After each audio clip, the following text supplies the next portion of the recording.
Listen to another parable. There was a man, a landowner, who planted a vineyard. He fenced it round, dug a winepress in it, and built a tower. Then he leased it to tenants and went abroad.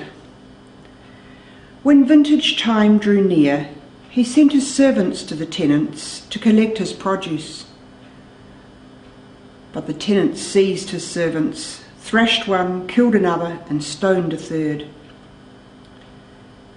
Next he sent some more servants, this time a larger number, and they dealt with them in the same way. Finally, he sent his son to them. "They will respect my son," he said. But when the tenants saw the son, they said to each other, "This is the heir. Come on, let's kill him and take over his inheritance." So they seized him and threw him out of the vineyard and killed him. Now when the owner of the vineyard comes, what will he do to these tenants? They answered him, "He will bring these wretches to a wretched end and lease the vineyard to other tenants who will deliver the produce to him when the season arrives." Jesus said to them, "Have you never read in the scriptures, 'It was the stone rejected by the builders that became the keystone. This was the Lord's doing, and it is wonderful in our eyes.' I tell you then that the kingdom of God will be taken from you and given to a people who will produce its fruit." What a challenging gospel.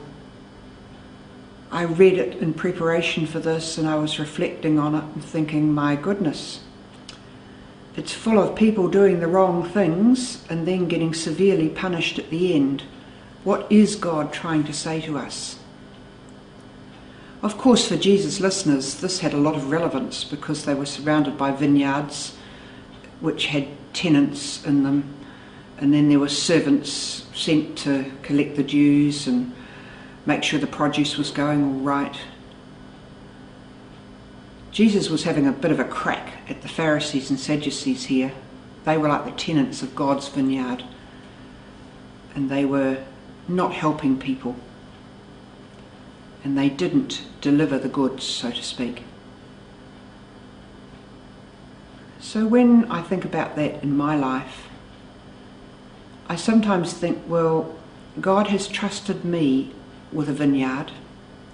Now, whether I see that vineyard as my own inner space and my own growth in being a good, solid Catholic Christian, or whether I see the vineyard as out there in the world where I'm trying to minister and be alongside people who have a need of something,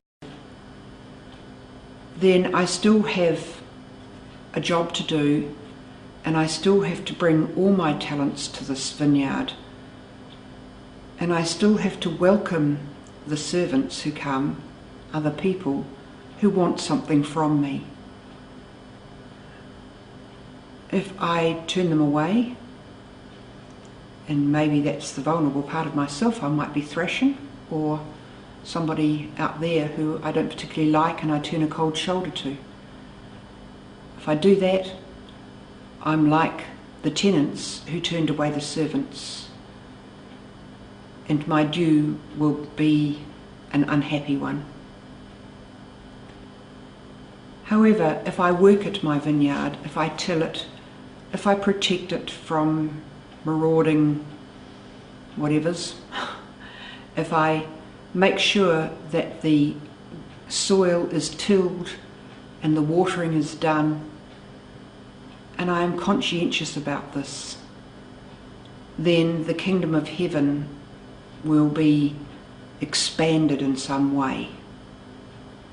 Because isn't this our task on earth? You know how we say in the Our Father, "Your kingdom come." And that's the task of each one of us, to bring God's kingdom, God's reign amongst us, so that people will know that God is indeed here and is alongside them, listening to them, caring for them, enabling them and their friends and relations and the whole world indeed to be a better place.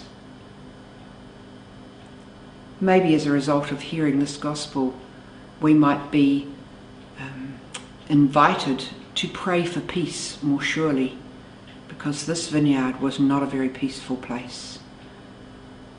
And so let's, during the coming week, have a small prayer every day for peace, and let's concentrate on being an island of peace in our own little daily life so that others may get that sense from us.